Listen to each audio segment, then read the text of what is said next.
Jangan lupa subscribe, like, komen, dan share YouTube TVRI Bengkulu. Dan nyalakan loncengnya ya.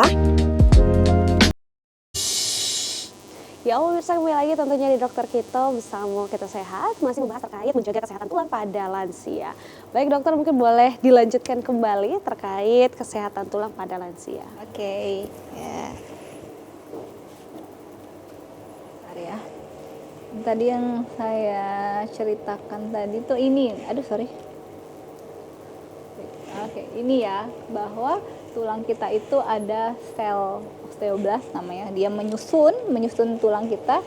Ada juga yang namanya osteoklas. Dia itu merombak ya, istilahnya itu merombak tulang kita. Jadi kalau kita lebih muda, kita usia muda itu biasanya osteoblastnya lebih aktif. Kalau kita sudah lansia, osteoklasnya yang lebih aktif. Jadi memang harus dijaga dari usia dini begitu. Bagaimana sih dengan apa sih gitu ya menjaganya? Nah, kita harus cari tahu dulu faktor risiko terjadi masalah-masalah tulang tadi. Kita sudah sebutkan ya masalah-masalah tulang yang biasanya rentan pada lansia. Faktor risikonya apa? Orang seperti apa nih yang biasanya akan terkena penyakit seperti itu?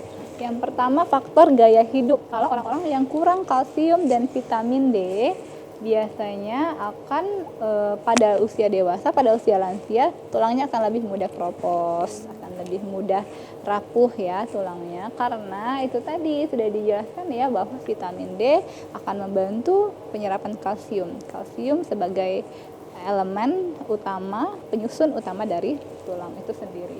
Yang kedua juga merokok dan alkohol. Ini masuk ke dalam faktor gaya hidup ya. Orang-orang yang merokok, banyak merokok, kemudian minum alkohol, nah itu faktornya adalah dapat memperburuk kondisi tulang dan meningkatkan risiko osteoporosis, karena ini juga mengganggu proses pembentukan tulang tadi, rokok dan alkohol. Yang ketiga ada kurang olahraga. Nah ini ya yang ditanyain sama Afifah tadi ya. Sebenarnya olahraga itu memang dibutuhkan, mungkin dalam waktu singkat kita belum terasa efeknya begitu. Tapi nanti ketika kita sudah di atas usia 40 tahunan itu mulai berpengaruh nih. Kenapa? Karena dia juga membantu proses pembentukan tulang kita, membantu penyerapan kalsium juga. Nih. Kemudian ada faktor yang mungkin kita nggak akan bisa ubah, yaitu faktor usia.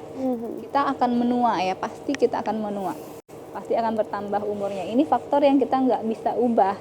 Tapi di antara faktor yang kedua, faktor yang nggak bisa diubah adalah faktor hormonal ya, kalau perempuan.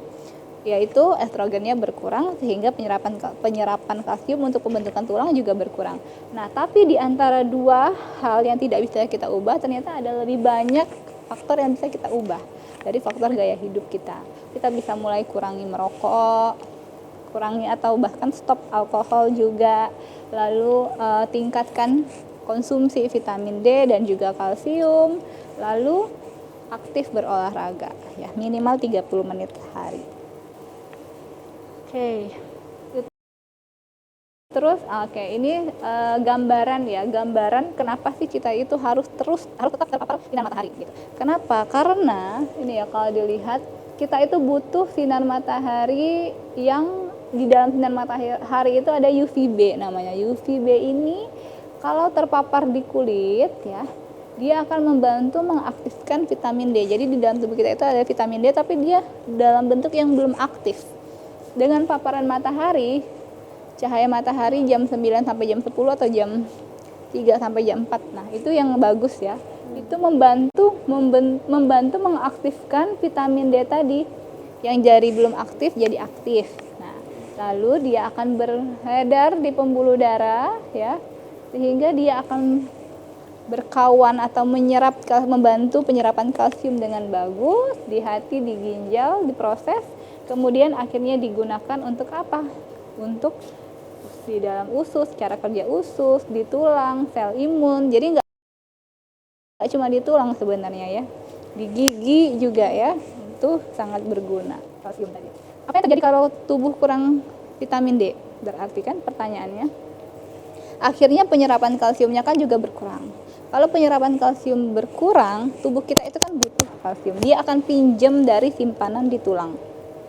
Nah, kalau kalsiumnya terus-terusan dipinjam, ya kita kalau misalnya kita punya uang nih misalnya. Terus orang pinjam uang. Lama-lama uang kita habis kan. Sama seperti yang di sini. Kalau misalnya nih organ-organ tubuh kita yang lain butuh kalsium, dia nggak punya, dia akhirnya pinjam dari yang ada di tulang, mengambil yang ada di tulang, akhirnya tulangnya bisa kekurangan kalsium, akhirnya bisa keropos dan bisa rapuh ya, begitu, bisa mudah patah. Sama seperti itu. Nih, oke.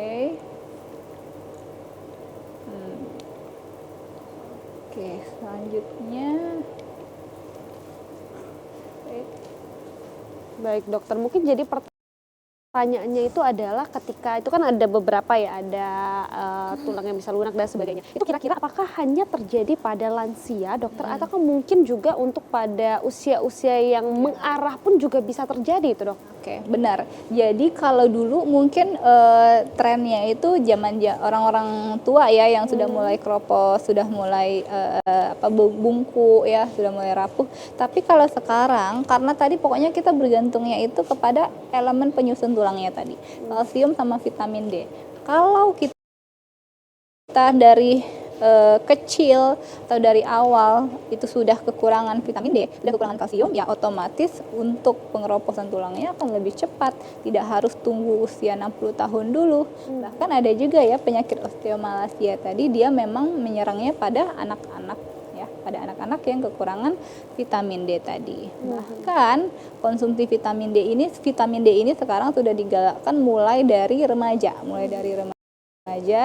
hingga nanti kalau perempuan dia akan menikah, kemudian hamil dan melahirkan, sehingga tidak kekurangan vitamin D. Bahkan nanti untuk anak-anaknya juga akan berguna. Nah dokter, juga jadi pertanyaan juga nih dokter terkait vitamin D itu kan kalau sekarang ada namanya multivitamin ya dok ya. Ada juga yang vitamin D 1000 ya dok ya. Nah itu kan banyak banget sekarang orang yang kayaknya tiap hari mengonsumsi vitamin.